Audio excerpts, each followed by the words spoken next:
काल स्पर्धा परीक्षा देणाऱ्या अकॅडमीची चौकशी केली आहे. तुम्ही तिथं प्रत्यक्ष पाहणी देखील केली आहे. काय नेमक्या तक्रारी होत्या आणि तिथं पाहणी दरम्यान आपल्याला काय काय गोष्टी लक्षात आल्या? लीना पाटील नावाच्या गरुड झेप अकॅडमीमध्ये शिकणाऱ्या एका विद्यार्थिनीने 20 फेब्रुवारी रोजी आत्महत्या केली होती. त्या संदर्भात MIDC वाळूज पोलीस स्टेशनमध्ये गुन्हा दाखल आहे. त्या तक्रारीच्या अनुषंगाने आम्ही पोलीस स्टेशनचे PI आणि त्यांचे इन्व्हेस्टिगेटिंग ऑफिसर यांनी सर्वांनी तिथले जे रेकॉर्ड्स होते ते जप्त करण्यात आलेले आहे गरुड झेप अकॅडमीचे. आणि तिथे पाहणी केली असता रूममध्ये जे विद्यार्थी होते तर खूप जास्त संख्येने तिथे विद्यार्थी होते. खूप अस्वच्छता होती. लीना पाटील यांनी जिथे आत्महत्या केली होती त्या एका बाथरूममध्ये आत्महत्या केलेली होती. तिथल्या घटनास्थळाची सुद्धा पाहणी करण्यात आलेली आहे.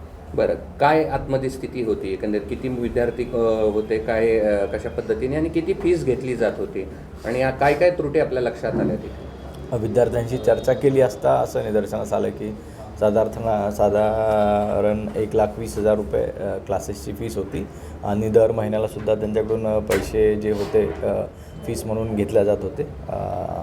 आणि परिस्थिती जी पाहण्यात आली तेव्हा तर क्लासेसचे जे कॉट्स होते ते अपुरी जागा होती आणि मोठ्या हॉलमध्ये साधारणतः 21 विद्यार्थी आणि लहान रूममध्ये 7 ते 8 विद्यार्थी असे त्यांनी तिथे कॉटेजमध्ये राहत होते. एक तक्रारीमध्ये बेल्टनी मारहाण पण करायचे आणि मानसिक छळ केला जात होता असे पण तक्रार एक आली आहे. मानसिक आणि शारीरिक छळ केला जात होता त्या संबंधाने तक्रार आलेली आहे आणि त्या संबंधात चौकशी चालू आहे. यात किती अटक केली आहे, काय झाली आहे? अटक करण्यासाठी आम्ही आरोपींना 3 पथकं तयार केलेले आहेत. अजून पथक तयार करून आम्ही त्यांना लवकरात लवकर अटक करू. आरोपी फरार आहेत. आरोपी फरार.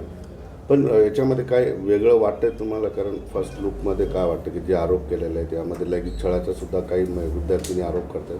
समोर येऊन कोणी बोलत नाही. जसे जसे कोणाच्या तक्रार असतील पालकांच्या विद्यार्थ्यांच्या तर पोलीस तक्रार घेण्यासाठी तयार आहेत. पोलीस खंबीरपणे त्यांच्या पाठीशी उभे आहेत.